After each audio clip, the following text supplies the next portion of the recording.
for Thanksgiving.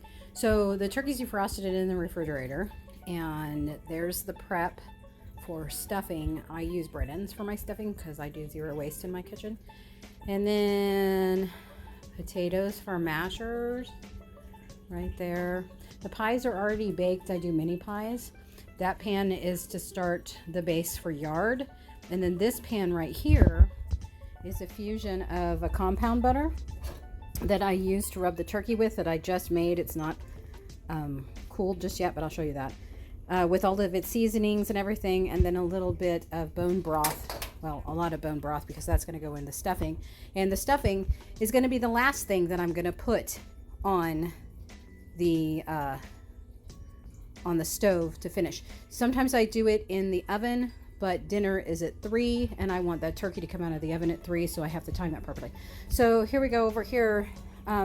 What is a compound butter? Basically, a compound butter is simply butter infused with herbs. And what I'm going to let it do now, that's melted and infused because I didn't use my KitchenAid. I'm going to go ahead and I'm going to put it back in the refrigerator, and I'm just going to let it cool until it solidifies. I'm probably going to let it cool all night long, and then tomorrow morning or this evening when I get home from work, I'll pull it and let it soften in the kitchen. But I have to grab the bacon, and I have onion, I have to find the garlic, and I'll start making the base for yard. Okay, so basically there's my bacon, there's my onions. I am cheating and totally use the pre-minced garlic. I have to make a kitchen salt and pepper.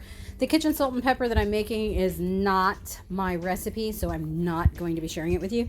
Also, my pan is turned on because you don't ever cook on a cold pan unless otherwise noted. And the stock and butter mixture for the stuffing is complete. It's all combined and incorporated. It's not separated. So that is ready to go. It just has to cool, and I'll put it with everything as soon as the bread cubes thaw. There you go. I'm cubing up the bacon because I'm going to start with the fat, and the bacon is going to act as the fat. I am not going to grease that pan. I'm not going to put any butter down. I am going to cook up this bacon and use the oils and the fats from the bacon to cook up the garlic and the onions that go into the base of yard. Yard, in its translation to folks on the West Coast or North, because it's a Texas version, yard is green bean casserole. Okay, so the bacon's on medium-high, because that's how I like to cook, is on medium-high. This is an electric stove. Please don't kill me, my former chef. So that's what came with the house, so that's what we got. So I'm going to let that sizzle. Give you a little ASMR. I'll shut up for a second. Isn't that nice? So I'm going to let that sizzle until it starts to crisp, and I'm going to throw in the garlic and onions and spin it, and that's going to be the base for yard. And then I will mix up the cream of celery or cream of chicken. I don't use cream of mushroom because I don't like it. So cream of chicken or cream of celery and cheddar cheese and green beans. I'll put it in a pan, put the crunchy French onions and some more cheddar cheese on top of it, and throw that in the oven to finalize it. So as you're building your kitchen salt and pepper, you can see I have salt and pepper in here. You're working with bacon, and the bacon that I'm working with is peppered bacon. So I advise you to go easy on the salt and pepper because that bacon is cured and it does have salt in it. Okay, and there's your kitchen salt and pepper that's going to go on your yard once you get everything cooked. And we're just turning your bacon over just to make sure that it's cooking on all sides. It takes a little while for this to crisp up, even on medium-high. So just put your patient pants on, and it'll get there. So while you're cooking, you must kiss puppies. Kiss all the puppies and get all the kisses. All the puppy kisses. What a good girl you are, Lulu Fish. Yes, yes, yes. Wash hands, wash hands. Now you see, this is getting nice and crispy, and you can see the oil as I flip it. So if you slow it down, you can see the oil going on. Now's about the time to add that garlic and onions. I'm not going to drain it. I'm literally going to throw that in there, and the house is going to smell amazing. Okay, so now I've got the garlic and onions in there, and I'm going to very carefully, please don't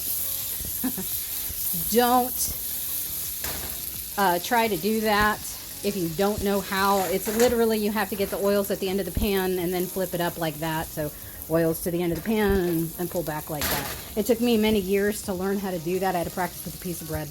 Okay, so the onions still have some color. The garlic still has some color, but it's getting to be a golden brown. It's really hot in that pan, and so now's the time that you really want to keep an eye on what you're doing. So I'm just going to let it sit here and cool for a minute, and then I'll transfer it to a bowl, and that's where I'll mix in all the other goodies. It's going to be yard, but I don't recommend touching it right now, simply because it is molten lava. Okay, so I basically have everything that I need prepared. The turkey's prepared, the butter's prepared. I'm cheating on the gravy.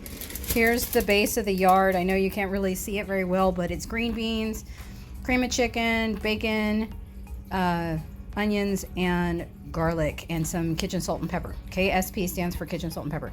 So it took me maybe an hour to do all of the stuff. I had pre-cut my bread ends a couple of weeks ago when I made my pies. I also did my bread ends.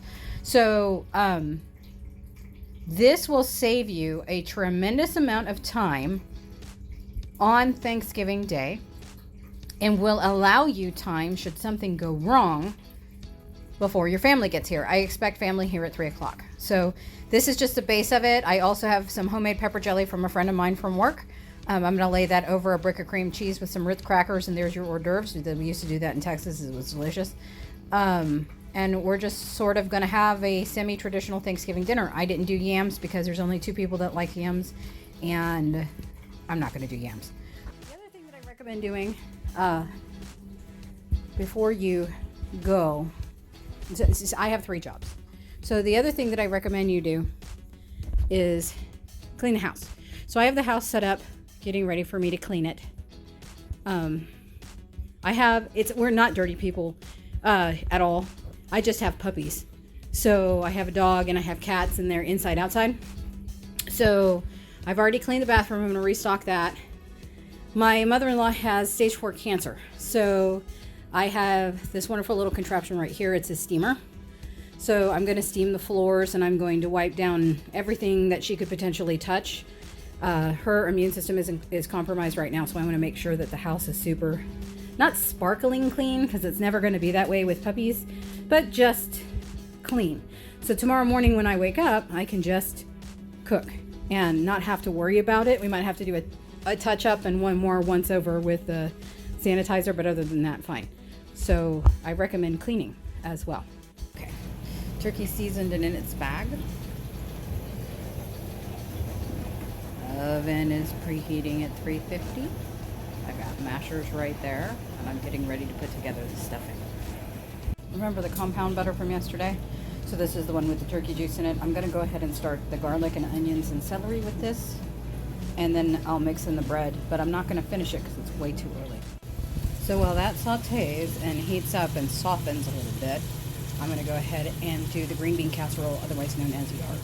Remember yesterday I pre-mixed and pre-did the yard. It was in the silver bowl, and now this is what it looks like once you mix the cheese in, and then I'm going to put sprinkles on top of the crunchy onions, which are right over here, and then I'll show you what it looks like when it's ready to go in the oven. Okay, so there it is, ready to go in the oven. Yes, I did use parchment paper. It helps with the cleanup, so that's why I used it.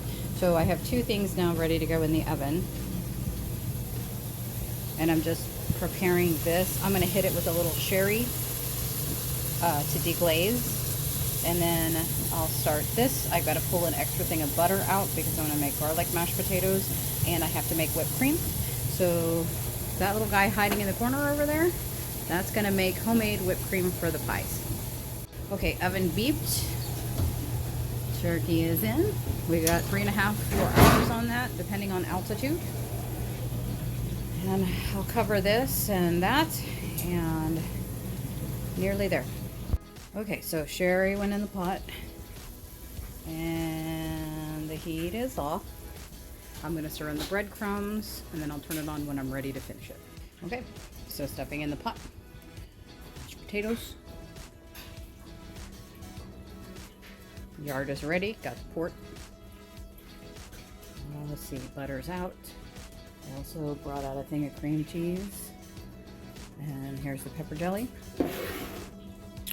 We're gonna grab the Ritz crackers.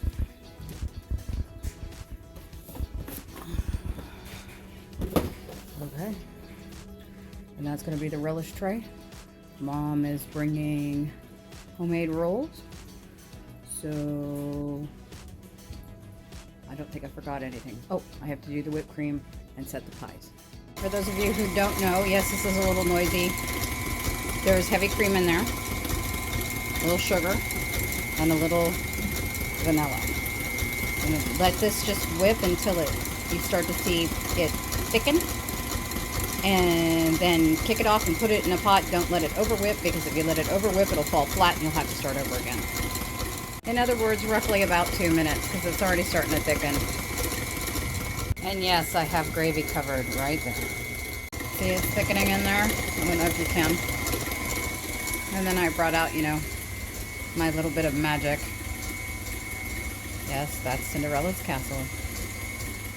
Okay, so everything's pulled and ready. Dinner's at 3. It's 10:36 right now, which means I have about, the turkey will be done right around 1 or 2 o'clock. So I have plenty of time in case something goes wrong. I'm gonna take the mutts for a walk, and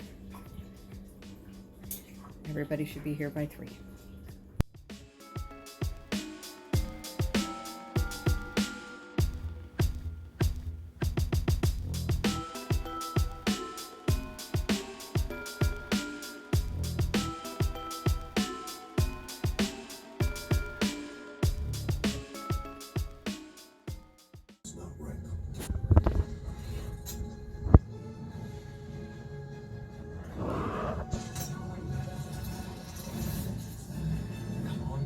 You can do this.